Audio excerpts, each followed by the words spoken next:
सहारनपुर के अंदर एक विशेष स्थान है अपने परमात्मा का, और एक बहुत ही अनमोल उदाहरण है संत गरीबदास जी, जिनको कबीर परमेश्वर प्राप्त हुए थे, मिले थे छुडानी गांव में। सतलोक से चलकर वो परमेश्वर आए थे, और गरीबदास जी गांव छुडानी, जिला झज्जर, हरियाणा, भारतवर्ष की भूमि पर सन 1717 में उनका जन्म हुआ था गरीबदास जी का। जब 10 वर्ष के हो चुके थे, वो गौओं के पाली गवाले थे खेतों में, वहां परमेश्वर आकर मिले थे। उसके बाद परमात्मा ने उनको साक्षात्कार कराया और अपना सतलोक दिखाया, जहां परमेश्वर रहते हैं, जहां से हम बिछुड़कर आए हुए हैं। तो आगे चल के गरीबदास जी ने परमात्मा कबीर जी की महिमा कलम तोड़ आंखों देखा हाल पूरा लिखा हुआ है, जिसको ग्रंथ सदग्रंथ साहिब हम बोलते हैं, जिनका ये पाठ चल रहा था 3 दिन उस अमरवाणी का। तो गरीबदास जी द्वारा लिखवाई गई वो वाणी है। तो गरीबदास जी का एक शिष्य था भूमड़ सैनी नाम का एक भक्त, सहारनपुर का, कहीं अपनी रिश्तेदारी में गया हुआ था। वहां गरीबदास जी सत्संग कर रहे थे। उस पुण्यात्मा ने सत्संग सुन लिया और गरीबदास जी से उपदेश ले लिया। फिर वो छुडानी जाने लग गए, जहां गरीबदास जी प्रत्येक पूर्णवासी को सत्संग किया करते थे। अब वो धीरे धीरे इतने प्रभावित हो गए वो भूमड़ भक्त सैनी के प्रतिदिन न प्रति महीना सहारनपुर से चलकर छुडानी आने लग गए। पहले तो धीरे धीरे ज्ञान होता है, फिर इतनी श्रद्धा बन गई कि सहारनपुर से चलकर गांव छुडानी, जिला झज्जर में वो प्रत्येक महीना आते। पहले ना तो कोई कन्वेंस थी, ना कोई रास्ते थे, पैदल आना। सहारनपुर से चलकर, सहारनपुर से मेरे ख्याल में झज्जर छुडानी गांव 100 किलोमीटर से 150 से 200 किलोमीटर के आसपास है। अब वहां से पैदल चलना, और पहले वर्षा के दिनों में ये जैसे बीच में दरियाएं बहा करती थी, उन पर कोई पुल भी नहीं था, वो आते थे। वो ऐसे पिछले 1 वर्ष से ऐसा उसने प्रक्रिया कर ली। अब गरीबदास जी ने कहा, बेटा ऐसे दुख ना पाया कर, तू 1 आधा महीना छोड़ कर आ जाएगा।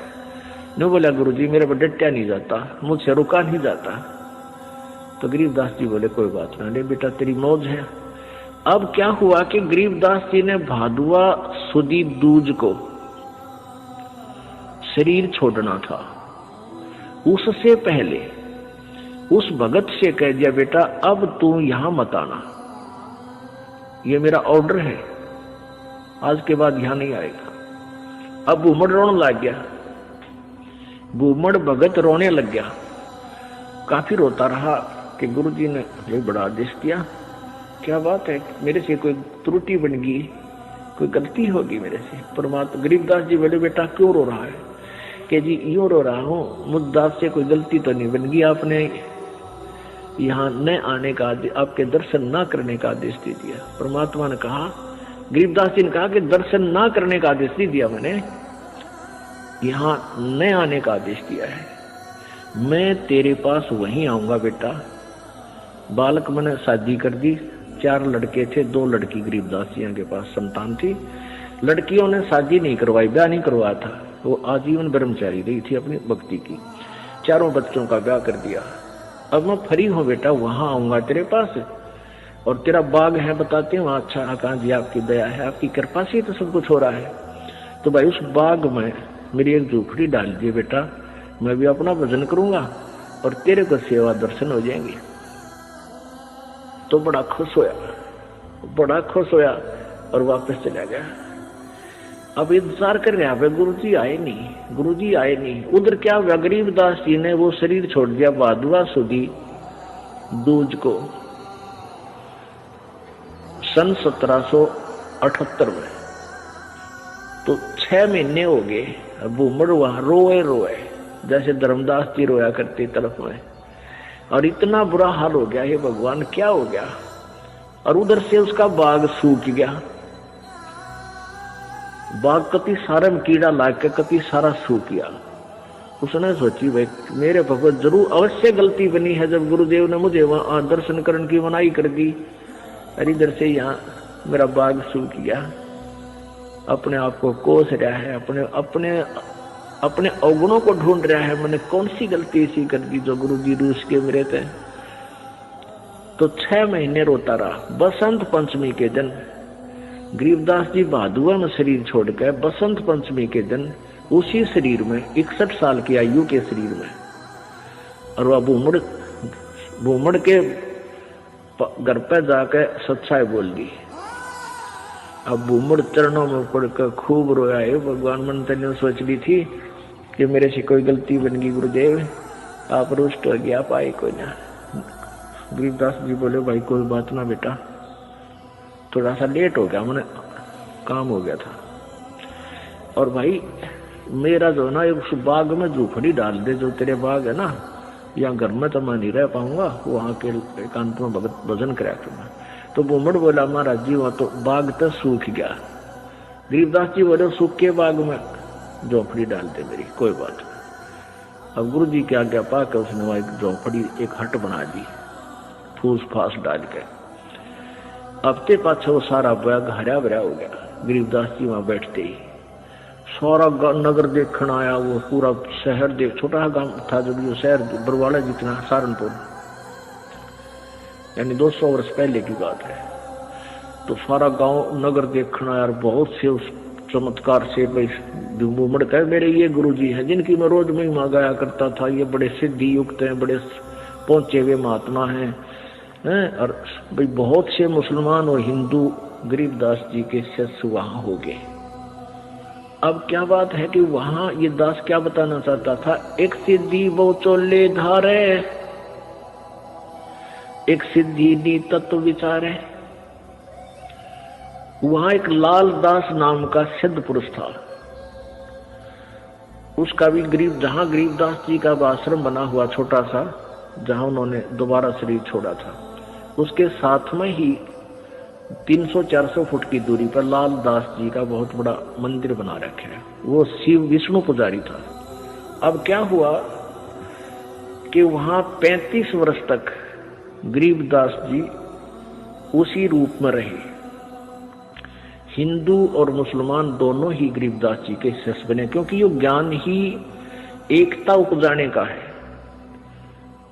उनका ऐसा ज्ञान है कबीर जी का। तो वहां शहर सहारनपुर शहर के अंदर एक आश्रम बना हुआ है, भूमड़ का पूरा घर था, वो उसका संतान नहीं थी। परमात्मा ने उसका कल्याण करना था, इसलिए उसको झंझट में फंसाया नहीं, तो उसने सारा ही अपना घर भी आश्रम के रूप में बना दिया था। आज भी वहां विद्यमान है। गरीबदास जी की परंपरा का एक आधा कोई भक्त वहां रह रहा है, ये दास देख के आया था। तो वहां 35 वर्ष की आयु के बाद शरीर छोड़ दिया, तो वहां उस बाग के अंदर ही उस शव को अंतिम संस्कार वहां दफना रखा है वो शरीर। तो अब क्या हुआ, जब शरीर छोड़ दिया गरीबदास जी ने, यानी शरीर त्याग दिया वहां पे, तो वहां काफी भक्त शेष हो गए थे। तो उन्होंने सोचा भी छुड़ानी वाले जो इनके वंशज हैं, गरीबदास जी के बच्चे हैं, संतान है, उनसे पता करके आओ कि महाराज जी के शरीर को यहाँ लावा या वहीं अंतिम संस्कार कर दे। 2 घोड़ों पर 2 व्यक्ति सहारनपुर से चले, छुड़ानी आए।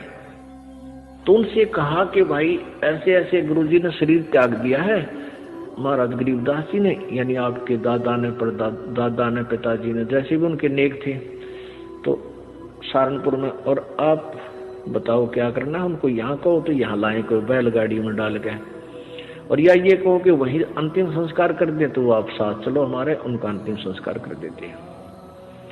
गांव वाले कहते हैं भाई तुम क्या कहने लगे, वो उनके गरीबदास जी के वंशज यानी पोता पोती बेटा बेटी कहने लगे कि क्या कह रहे हो भगता, गरीबदास जी यानी गुरु महाराज तो 35 वर्ष पहले शरीर छोड़ दिया था, और ये इनकी यादगार बना रखी। छुड़ानी में एक छतरी बना रखी है, छतरी साहब बोलना उसको, जहां गरीबदास जी के शरीर का अंतिम संस्कार करा था, वो एक यादगार बना रखी है। वो छोटी सी थी, अब तो बहुत बड़ा मंदिर गाड़ दिया इन्हें। एक छोटी सी थी, जैसे आम यादगार सी बना देते हैं, ज्यादा से ज्यादा 10 फुट 5-7 फुट की ऊंची और 10 बाई 10 फुट चौड़ी से। वो आज भी सेंटनों की विद्यमान है, जो ओरिजिनल है। उसके बाद उसके ऊपर और कुछ बना दिया, तो सारे गवाही के दे अरुणों के ना भाई महाराज जी तो वहां श्री छोड़ रखा है सहारनपुर में। तो उनका ना यकीन होया, 2 व्यक्ति घोड़े पर सवार होकर वहां से घोड़े लेकर और फिर वहां पहुंचे। वहां जाकर देखा ज्यों कहते तो शरीर, और वही गरीबदास जी वहां शरीर छोड़ रखे। तो छुड़ाने वाले बोले भाई इनकी लीला तो अपरंपार है, यही अंतिम संस्कार कर दो, वहां तो पहले हो चुका है। तो वो वही अंतिम संस्कार यानी नीचे एज इट इज शरीर दफना दिया, ऊपर यादगार बना रखे। ये दास वहां गया सन 1998 में, तो वहां देखा, यही बिल्कुल क्लियर देखने के लिए सच्चाई है या कैसा है, बिल्कुल सच्चाई पाई। और वहां विराजमान एक लेडी संत थी, उसने बताई कि जी ऐसे ऐसे सारी कहानी सत्य है। उनके समय का वहां एक पलंग भी है जिस पर गरीबदास जी विश्राम किया करते थे। वहां ग्रंथ साहब भी यही लिखा हुआ था, हस्तलिखित उनके पास विद्यमान है। फिर वो देखा जा करके वो बाग में जहां उनका अंतिम संस्कार किया था, तो वो यादगार जो बना रखी थी वाला 150 वर्ष पुरानी होकर के जीर्ण शीर्ण सी भरी थी। तो हमने उनसे कहा कि आपकी आज्ञा हो तो हम इसको दोबारा रिकंस्ट्रक्ट कर दिया, न तो पड़ेगी को गिर के किसी चोट लगेगी, को दर्शक होगा। तो वो कहने लगे जी ऐसे कर दो।